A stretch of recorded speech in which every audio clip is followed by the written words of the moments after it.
دوستو ایک کہاوت ہمیشہ سے ہی بہت زیادہ مشہور ہے کہ ایک عورت اپنی خوبصورتی اور اداؤں سے بڑے سورماؤں اور بادشاہوں کو بھی زیر کر سکتی ہے، اور یقیناً اتہاسک کتابوں میں ایسی بہت ساری مثالیں موجود بھی ہیں کہ جو اس بات کو 100% سچ ثابت کرتی ہیں۔ مگر دوستو آج کی اس ویڈیو میں ہم جس عورت کے بارے میں بات کرنے والے ہیں یہ اتہاس کی ایک ایسی خوبصورت عورت تھی کہ جس نے اپنی اداؤں سے دنیا کے کسی عام انسان یا پھر کسی چھوٹے موٹے حکمران کو نہیں بلکہ سکندر کو دیوانہ بنایا تھا۔ وہی سکندر کہ جس کو اتہاس میں وشو وجیتا کے طور پر بھی یاد کیا جاتا ہے، اور آپ میں سے بہت سارے لوگ اس کو الیگزینڈر دی گریٹ کے نام سے بھی جانتے ہوں گے۔ سکندر جیسا انسان کہ جس کے بارے میں یہ مانا جاتا تھا کہ اس کو جنگ میں ہرانا ناممکن ہے، ساتھ ہی ساتھ اس کے جو دشمن ہوا کرتے تھے وہ اس سے لڑنے سے پہلے ہی صرف لڑنے کے بارے میں سوچنے سے ہی گھبرایا کرتے تھے۔ مگر اتنی قابلیت اور طاقت ہونے کے باوجود بھی سکندر جیسا انسان اس عورت کے سامنے پوری طرح سے جھکنے پر مجبور ہو گیا تھا۔ سکندر اس عورت کے عشق میں اتنا زیادہ پاگل ہو گیا تھا کہ اس نے صرف اس عورت کی وجہ سے نہ صرف اپنے بے شمار دوستوں کو ناراض کیا، اپنے ہی لوگوں کو کڑی سزائیں دی، بلکہ ساتھ ہی ساتھ اپنے اوپر قاتلانہ حملہ کرنے والے اس عورت کے ایک کم عمر بچے کو بھی پوری طرح سے بخش دیا تھا۔ اتہاس میں اس عورت کا نام برسین بتایا جاتا ہے۔ اب آخر یہ برسین کون تھی، سکندر کی زندگی میں کیسے آئی، اور آخر اس کے اندر وہ کون سی خاص چیزیں تھیں کہ جس کی وجہ سے سکندر اس کا دیوانہ ہو گیا تھا، ان سارے سوالوں کے جواب جاننے کے لیے ہم لوگوں کو اتہاس کی گہرائی میں جانا پڑے گا۔ دراصل دوستو یہ کہانی ہے سن 334 عیسیٰ پورو کی، یعنی حضرت عیسیٰ علیہ السلام سے بھی لگ بھگ 334 سال پرانی۔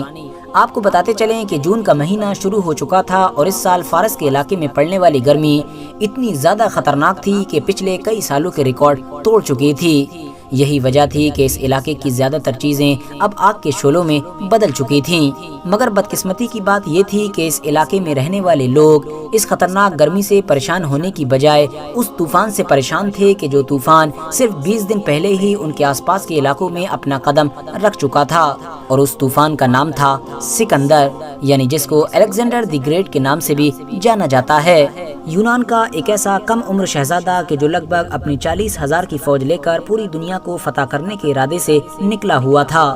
مگر دوسری طرف اب فارس میں بھی بڑے بڑے عہدیداروں نے مل کر سکندر جیسے بڑے طوفان کو روکنے کے لیے میٹنگ کرنا شروع کر دی تھی۔ فارس کے ان بڑے بڑے سرداروں کی میٹنگ میں میمنن نام کا ایک جرنیل بھی ہوا کرتا تھا۔ یہ اس دور کا ایک طاقتور سپہ سالار مانا جاتا تھا۔ اس نے سبھی لوگوں کو یہ مشورہ دیا کہ کسی بھی حال میں سکندر کا کھلے میدان میں مقابلہ نہ کیا جائے، بلکہ دوسرے طریقوں پر غور و فکر کیا جائے۔ مگر وہاں پر موجود زیادہ تر بڑے بڑے سرداروں نے اس کی بات سے ایگری نہیں کیا، اور ان لوگوں نے یہ فیصلہ کیا کہ سکندر کا مقابلہ تو کھلے میدان ہی میں کیا جائے گا۔ مگر دوستو جیسا کہ میں نے آپ لوگوں کو پہلے بھی بتایا کہ میمنن نام کا یہ سپاہی اس دور کا نہ صرف ایک طاقتور بلکہ حد سے زیادہ ہوشیار جنگجو بھی ہوا کرتا تھا۔ ایون اس کی بہادری کے چرچے تو سکندر کی محفلوں میں بھی ہوا کرتے تھے۔ یہی وجہ تھی کہ سکندر بھی اس کی طاقت اور بہادری سے نہ صرف باخبر تھا بلکہ اس کو لے کر پریشان بھی رہا کرتا تھا، تاکہ آنے والے دنوں میں اس کو اس کی وجہ سے کسی خطرے کا سامنا نہ کرنا پڑے۔ ساتھ ہی ساتھ آپ لوگ یہ بات بھی یاد رکھیں کہ میمنن بھی سکندر کی طرح ایک یونانی ہی تھا، مگر اس کے باوجود بھی وہ شہنشاہ ایران کے انڈر میں کام کیا کرتا تھا۔ یہی وجہ تھی کہ یونانی فوجی یعنی سکندر کے فوجی میمنن کو ایک کراہے کا سپاہی بھی کہا کرتے تھے۔ اس کے علاوہ میمنن نام کا یہ یونانی سپاہی ہی برسین نام کی حد سے زیادہ حسین و جمیل عورت کا شوہر بھی ہوا کرتا تھا، یعنی برسین اسی کی بیوی تھی۔ میمنن اور برسین کی شادی کا قصہ بھی بڑا ہی دلچسپ بیان کیا جاتا ہے۔ دراصل دوستو ہوا یہ تھا کہ 358 عیسیٰ پورو میں برسین کا فادر یعنی پتا کہ جس کا نام اینٹابیزوس ہوا کرتا تھا، وہ شاہ ایران یعنی ایران کے بادشاہ زرکسیس کا گورنر ہوا کرتا تھا۔ مگر پھر اچانک سے ایک دن اینٹابیزوس نے یعنی برسین کے فادر نے اپنے کرائے کے کچھ سپاہیوں کی مدد سے اپنے ہی بادشاہ کے خلاف بغاوت کر دی۔ جس سپاہیوں کی مدد سے اینٹابیزوس نے اپنے بادشاہ کے خلاف بغاوت کی تھی، ان سپاہیوں کے ایک گورنر کا نام مینٹور تھا۔ مینٹور کے ساتھ اپنے رشتے اور بھی زیادہ پکے کرنے کے لیے، یا پھر یہ کہیے کہ ایک دوسرے پر اپنا بھروسہ اور بھی زیادہ بڑھانے کے لیے، اینٹابیزوس نے اپنی کم سن بیٹی یعنی برسین کی شادی اپنے سپہ سالار کے ساتھ کر دی تھی۔ مگر دوستو شاہ ایران کے خلاف کی گئی اس بغاوت میں اینٹابیزوس اور مینٹور کو ہار کا سامنا کرنا پڑا۔ اور نتیجے میں اینٹابیزوس کے پورے ہی خاندان کو ایران سے باہر نکال دیا گیا۔ مگر کچھ وقت کے بعد ہی ایک بار پھر سے برسین کے خاندان کے تعلقات شاہ ایران سے نارمل ہو گئے اور ایک بار پھر سے یہ پوری فیملی ایران کے اندر واپس آ گئی تھی۔ ایران میں واپس آنے کے کچھ وقت کے بعد ہی برسین کے شوہر یعنی مینٹور کی موت ہو گئی تھی اور مینٹور کی موت کے بعد اب برسین کی شادی اس کے اپنے بھائی یعنی میمنن کے ساتھ کر دی گئی تھی۔ دھیرے دھیرے اب میمنن بھی ایران کے شاہی خاندان کے قریب ہونے لگا تھا اور پھر وقت کے ساتھ ساتھ میمنن نے ایران کے حکمرانوں کے لیے ایسے ایسے بڑے بڑے کارنامے انجام دیے تھے کہ جس کی وجہ سے کچھ وقت کے بعد ہی میمنن پورے ایران میں سب سے طاقتور اور سب سے ہوشیار سپہ سالار کے طور پر جانا جانے لگا تھا۔ لوگ اس کو دیکھ کر اس کی طاقت کی وجہ سے فخر محسوس کیا کرتے تھے۔ یہ ایک بڑے سے شاہی محل میں رہا کرتا تھا جہاں پر اس کے ساتھ اس کی بیوی اور 2 بچے بھی رہا کرتے تھے۔ اس کی بیوی برسین بھی ایران کی سب سے خوبصورت عورت کے طور پر جانی جاتی تھی۔ فی الحال دوستو اب واپس آتے ہیں اپنی سکندر کی کہانی پر۔ ایران کے لوگوں میں اور سکندر میں کڑا مقابلہ ہوا اور اس مقابلے میں سکندر نے ایران کے لوگوں کو بڑی بری طرح سے ہرایا، مگر میمنن نام کا وہ سپہ سالار اپنی جان بچا کر جنگ سے بھاگنے میں کامیاب ہو گیا تھا۔ جنگ ختم ہونے اور شہر کے فتح ہو جانے کے بعد سکندر کے سامنے ایک حسین و جمیل عورت کو پیش کیا گیا، ایک ایسی عورت کہ جو اپنے 2 بچوں کے ساتھ رات کے اندھیرے میں شہر سے باہر نکلنے کی کوشش کر رہی تھی۔ سکندر نے جیسے ہی اس عورت کو دیکھا وہ اس کو دیکھتا ہی رہ گیا، کیونکہ سکندر کے مطابق اس نے اس سے پہلے اتنی زیادہ خوبصورت عورت کوئی نہیں دیکھی تھی۔ لہٰذا سکندر نے اس خوبصورت عورت یعنی برسین اور اس کے دونوں بیٹوں کے ساتھ بہت اچھا سلوک کیا، ان لوگوں کے کھانے نہانے اور رہنے کا انتظام کیا۔ اس کے علاوہ اپنے سپاہیوں کو یہ حکم دیا کہ صبح کا سورج نکلتے ہی ان لوگوں کو اس جگہ پر چھوڑ دیا جائے کہ جہاں پر یہ لوگ جانا چاہتے ہیں۔ مگر دوستو ان تمام اچھے سلوکوں کے باوجود بھی برسین کے جو اپنے پتی کی ہار کی وجہ سے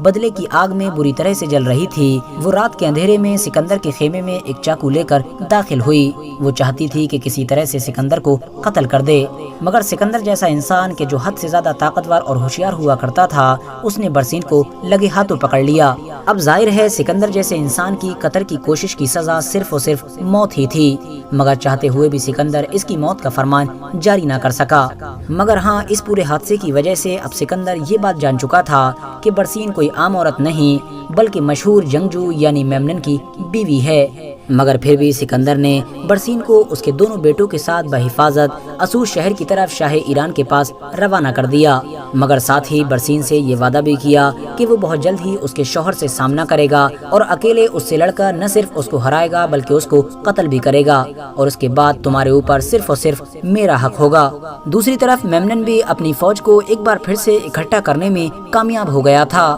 اور وقت وقت پر ایک کے بعد ایک سمندری چھیتروں میں سکندر کو اچھا خاصا نقصان پہنچا رہا تھا، مگر ظاہر ہے سکندر بھی تو سکندر ہی تھا، اسی لیے تھوڑا بہت نقصان پہنچانے کے بعد ہی ایک دن اچانک سے میمنن بیمار پڑ گیا اور اسی بیماری کی وجہ سے ہی میمنن نے ہماری اس دنیا کو الوداع کہہ دیا۔ کچھ اتہاسکاروں کا یہ بھی ماننا ہے کہ میمنن کی موت کسی بیماری کی وجہ سے نہیں بلکہ زہر کھانے کی وجہ سے ہوئی تھی، وہ زہر کے جو سکندر کے اشاروں پر ہی دیا گیا تھا، کیونکہ ظاہر ہے سکندر بھی جانتا تھا کہ فارس کی جنگ میں اس کے لیے آنے والے دنوں میں اگر کوئی بھی چیلنج بن سکتا ہے تو وہ صرف اور صرف میمنن ہی ہے، اسی لیے اس نے وقت سے پہلے ہی میمنن کو اپنے راستے سے ہٹا دیا تھا۔ میمنن کی موت کے بعد اب فارس کے حکمران یعنی داریوس نے خود فوج کی کمان سنبھالنے کا فیصلہ کیا اور آخرکار نومبر 333 عیسیٰ پورو میں سکندر اور داریوس کی فوجوں کا آمنا سامنا ہوا اور اس جنگ میں بھی سکندر اعظم نے بازی ماری اور ایرانیوں کو بہت بری طرح سے ہرایا۔ دوسری طرف ایران کا بادشاہ داریوس اتنا بڑا بزدل ثابت ہوا کہ جنگ ختم ہونے سے پہلے ہی وہ میدان سے بھاگ نکلا اور بھاگتے ہوئے وہ اپنی پوری فوج، اپنا سارا ساز و سامان، اپنا پورا شاہی محل کہ جس کے اندر اس کی پوری فیملی موجود تھی سب کو چھوڑ کر چلا گیا۔ فتح حاصل کرنے کے بعد جب سکندر اعظم داریوس کے محل میں داخل ہوا تو اس نے پایا کہ بے شمار مال و دولت کے ساتھ ساتھ محل کے اندر داریوس کی ماں، اس کی خاص ملکہ اور اس کے علاوہ 350 داسیاں موجود تھیں۔ ان تمام داسیوں کی خوبصورتی کو دیکھ کر سکندر کا منہ کھلا کا کھلا رہ گیا، مگر اس کے باوجود بھی سکندر کی نگاہیں ابھی بھی کسی کو ڈھونڈ رہی تھیں اور وہ کوئی اور نہیں بلکہ برسین تھی۔ سینکڑوں کی تعداد میں حرم میں موجود بے شمار خوبصورت چہروں کے بیچ میں برسین کو نہ پا کر سکندر اعظم بہت مایوس ہوا اور وہ وہاں سے واپس چلا گیا۔ مگر پھر کچھ دنوں کے بعد ہی سکندر کا ایک سپاہی کہ جس کو اس نے مصر کی طرف کسی مہم پر روانہ کیا تھا، اس نے سکندر کو یہ پیغام بھجوایا کہ اس نے راستے سے ایک خوبصورت عورت کو اس کے 2 بیٹوں کے ساتھ گرفتار کیا ہے۔ یہ خبر سنتے ہی سکندر نے فوراً اس کو یہ میسج دیا کہ ان تینوں کو فوراً میرے پاس لایا جائے۔ لہٰذا سکندر کے آرڈر پر تینوں کو اس کے پاس لایا گیا اور اس طرح سے برسین ایک بار پھر سے سکندر کے انڈر میں آ چکی تھی۔ اب برسین پوری طرح سے سکندر کے اختیار میں تھی، مگر اس کے باوجود بھی سکندر نے کبھی بھی برسین کے ساتھ کوئی زبردستی نہیں کی۔ اتہاسکاروں کا ماننا ہے کہ برسین اکثر سکندر کی فوج کے ساتھ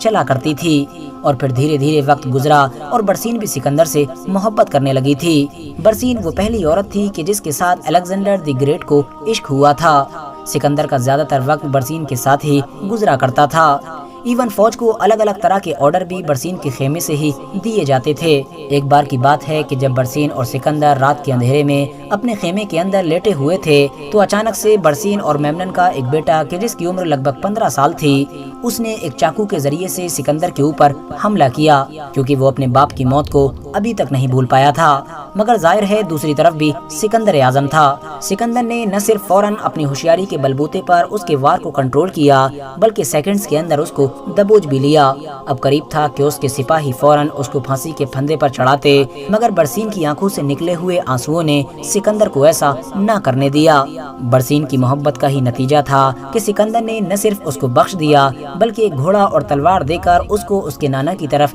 روانہ بھی کر دیا اور اس کو یہ ہدایت دی کہ اس گھوڑے اور تلوار کی مدد سے تم اپنے نانا کے ساتھ مل کر میرے خلاف جنگ کی تیاری کرو۔ دوستو، کچھ وقت کے بعد ہی ایک بار پھر سے ایران کا وہ ہارا ہوا بادشاہ اپنی پوری تیاری کے ساتھ واپس آیا اور سکندر سے مقابلہ کیا۔ اس جنگ میں ایران کے بادشاہ کی طرف سے برسین کا باپ اور بیٹا بھی لڑ رہا تھا، اسی لیے جنگ شروع ہونے سے پہلے سکندر نے برسین کو یہ پیشکش کی کہ اگر وہ چاہے تو اس طرف بھی جا سکتی ہے۔ مگر ظاہر ہے برسین بھی اب سکندر سے اتنی ہی محبت کیا کرتی تھی کہ جتنا سکندر برسین سے کیا کرتا تھا، اسی لیے اس نے صاف طور پر اس پیشکش کو ٹھکرا دیا۔ جنگ شروع ہوئی اور جنگ کے بیچ میں ایک لمحہ ایسا بھی آیا کہ جب ایران کے ایک بڑے فوجی دستے کی طرف سے سکندر کی فوج کے ایک خیمے پر اٹیک کیا گیا۔ دراصل یہ وہ خیمہ تھا کہ جس کے اندر ایرانی عورتیں موجود تھیں، وہی ایرانی عورتیں کہ جن کو پچھلی جنگ میں قیدی بنایا گیا تھا، یعنی اس حملے کا مقصد ایرانی عورتوں کو آزاد کرانا تھا۔ اسی حملے میں ہی برسین کی بھی موت ہو گئی تھی اور آخر میں ہمیشہ کی طرح اس جنگ میں بھی سکندر کو فتح تو نصیب ہو گئی،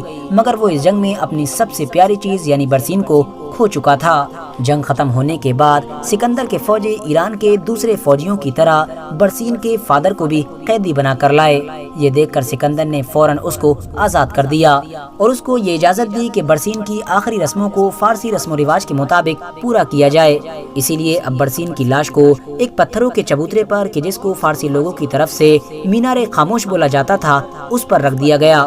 تاکہ آسمان میں اڑنے والے پرندے جلد سے جلد اس کی لاش کو نوچ نوچ کر کھا جائیں۔ مگر سکندر کے جو برسین سے حد سے زیادہ محبت کیا کرتا تھا وہ برسین کی اس حالت کو نہ دیکھ سکا۔ وہ وہیں پر بیٹھ گیا اور گھنٹوں اس کو دیکھ دیکھ کر روتا رہا اور آخرکار اس نے اپنے سپاہیوں کو یہ آرڈر دیا کہ برسین کی لاش کو اس طرح سے نہ چھوڑا جائے بلکہ یہاں پر فوراً مقبرہ بنایا جائے۔ اتہاسکاروں کے مطابق جب تک وہ مقبرہ بن کر تیار نہیں ہو گیا تھا تب تک سکندر کے فوجی اس جگہ کو چھوڑ کر نہیں گئے تھے۔ اتہاسک کتابوں سے یہ بات کرسٹل کلیئر ہے کہ سکندر نے جتنی زیادہ محبت اور جتنا زیادہ عشق برسین کے ساتھ کیا تھا اتنی زیادہ محبت اس نے اپنی زندگی میں کسی سے نہیں کی تھی، اور شاید یہی وجہ ہے کہ آج کہ جب 2500 سال کا زمانہ گزر چکا ہے جب بھی برسین کا نام اتہاسک کتابوں میں موجود ہے۔ فی الحال دوستو، آج کی اپنی ویڈیو کو ہم یہیں پر ختم کرتے ہیں۔ ویڈیو پسند آنے پر نہ صرف ویڈیو کو لائک کریں بلکہ اپنے فرینڈز کے ساتھ بھی